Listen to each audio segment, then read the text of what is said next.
জাতীয় ঐক্যমত্য কমিশনে বাংলাদেশ রাষ্ট্রটির পরিচালন ব্যবস্থা জবাবদিহিতা নিশ্চিত করা, ক্ষমতার বিকেন্দ্রীকরণ করা এবং একটা চেক অ্যান্ড ব্যালেন্সের জায়গায় যেন আমরা রাষ্ট্রটিকে নিয়ে যেতে পারি, সেই লক্ষ্যকে সামনে রেখে আমরা অনেকগুলো বিষয়ে আমরা সংস্কার প্রস্তাবনার বিষয়ে আলাপ আলোচনা করেছি।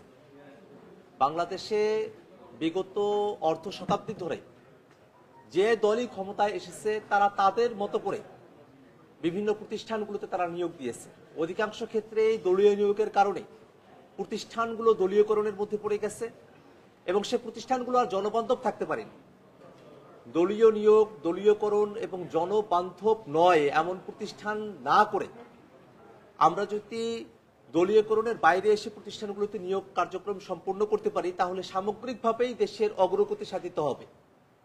আজকে ঐক্যমত্য কমিশনে সরকারি কর্ম কমিশন পিএসসিতে নিয়োগের অথরিটি কারা হবেন সে বিষয় নিয়ে আলোচনা হয়েছে।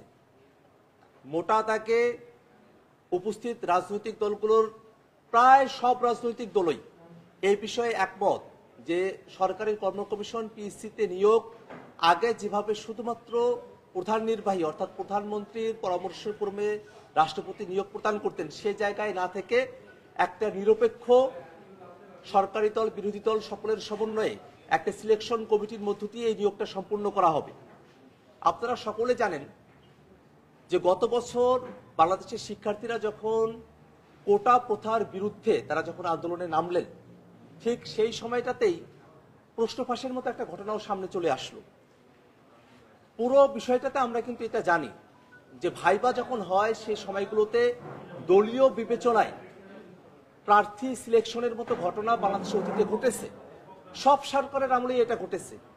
নতুন যে বাংলাদেশ, সেই বাংলাদেশে আমাদের চাকরি প্রার্থীরা তারা পরীক্ষা দিবেন, পরীক্ষা দেওয়ার পরে দলীয় বিবেচনা ব্যতি রেখেই তাদের মেধার উপর ভিত্তি করে তারা নিয়োগ পাবেন, দলবাজি বন্ধ হবে নিয়োগের ক্ষেত্রে, সেটাই আমাদের সকলের প্রত্যাশা। এবং সে জায়গা থেকেই সরকারি কর্ম কমিশন পিএসসি তাদের নিয়োগ প্রক্রিয়া সেটা যেন দলনিরপেক্ষ হয়, সেটা যেন সরকারি দল বিরোধী দল সকলের একটা অংশগ্রহণের মধ্য দিয়ে হয়, সেই প্রস্তাবটাই আমরা করেছি। এবং আপনারা জানেন যে বাংলাদেশে যে দুর্নীতি দমন কমিশন রয়েছে, সেই দুর্নীতি দমন কমিশন এখন একটি সংবিধিবদ্ধ প্রতিষ্ঠান।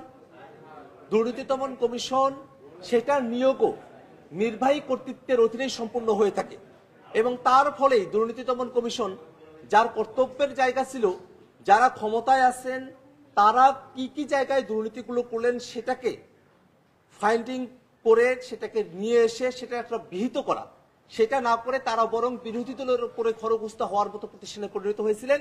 সরকারি দলকে দুর্নীতি থেকে দায় মুক্তি দেওয়ার মতো ঘটনাগুলো এই দুর্নীতি দমন কমিশনের মাধ্যমে ঘটতো। এটা সম্ভবপর হতো কারণ দুর্নীতি দমন কমিশন সেটা সরকার প্রধানের ইচ্ছায় সেটা নিয়োগ হতো। কিন্তু যদি দুর্নীতি দমন কমিশন সেটা নিয়োগ করার ক্ষেত্রে একটা কমন বডি থাকে যেটা দলনিরপেক্ষভাবে একটা স্বাধীনভাবে দুর্নীতি দমন কমিশনের প্রধান এবং অন্যান্যদেরকে নিয়োগ করতে পারবেন, সেক্ষেত্রে পিএসসিতে বা দুদকে যারা নিয়োগ হয়ে আসলেন তারা কোনো একক দলের কাছে দায়বদ্ধ থাকবেন না, তারা গোটা জাতির কাছে দায়বদ্ধ থাকবেন, এমন একটা ফর্মুলার কথাই আমরা বলেছি।